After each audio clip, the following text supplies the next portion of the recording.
Entonces, ¿cuál es vuestra propuesta en el manuscrito? Que no sé si existe alguna clasificación estandarizada de los problemas del hombro y sobre todo especialmente qué punto de vista se le ha dado en el manuscrito a esta clasificación, en función a qué. Okay, so that's a really big question. I mean, the truth is, I would love to know the reason why the patient's having the pain. And I've spent probably the first half of my career trying to do every course I could possibly do, whether it was the Maitland course or the sports course or every course I could possibly do, to try and be the best diagnostician that I could.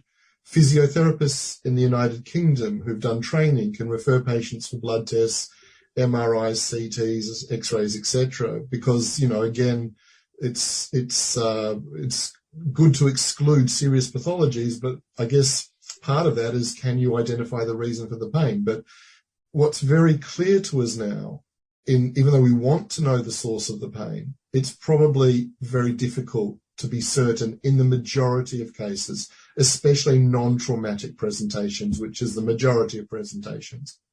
So other people have moved to a model of, is this a weak shoulder? Is this a stiff shoulder? Is this an unstable shoulder? Is this not a shoulder?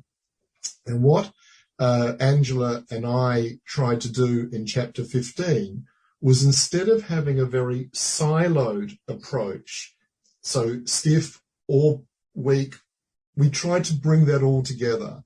Because what often happens is that a patient, as an example, a patient I saw this week who dislocated many months ago, then went on to have surgery, and then had an unstable shoulder, had surgery. Because of the immobilization, the shoulder became weakened, and the complication from surgery was the shoulder became very stiff. And in relation to that, because the patient had to find a new way of using their upper limb, there was a lot of extra strain on the cervical region. So there was also the not shoulder involvement.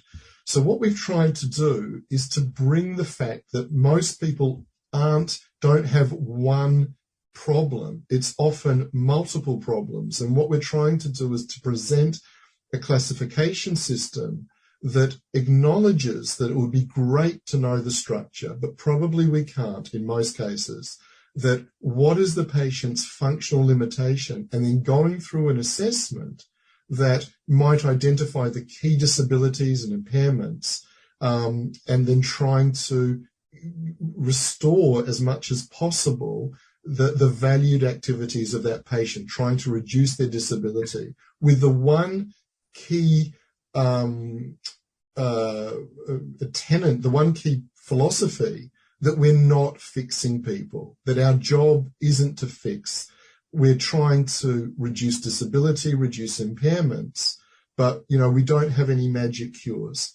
And one of the ways that we've tried to explain that in the textbook is that we are suggesting that people with persistent shoulder problems, so not the person who has a bit of pain and it gets better by itself or a little bit of help in 2 weeks, but the people who have very persistent musculoskeletal shoulder problems, that as clinicians and as patients, we should change our philosophy so that we start thinking about them like we think about other non-communicable persistent health problems, such as depression, such as diabetes, where we don't fix or cure, but we educate in a way that the patient prefers their education. So we're suggesting we should educate in 3 ways.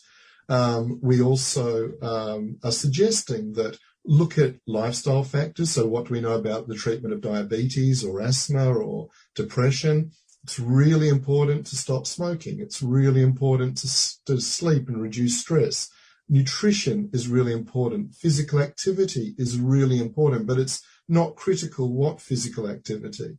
And then if needed, then if those lifestyle changes aren't bringing the blood sugars into a range that's normal, aren't reducing the depression, to a way that the patient can have meaningfully enjoy their life, not controlling the asthma, so the patient is still experiencing respiratory problems because of asthma, then of course introduce medications.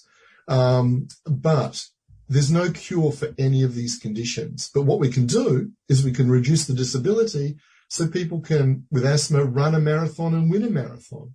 But it doesn't mean once their impairment is reduced that they can go back to smoking or go back to an unhealthy lifestyle. And that's also part of the philosophy of our of what we discuss in that chapter and throughout the book as well.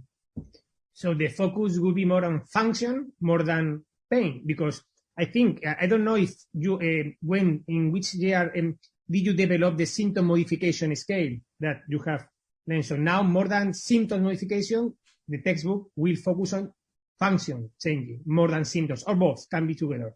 Absolutely both. So, the symptom modification isn't pain modification; it's symptom modification. So it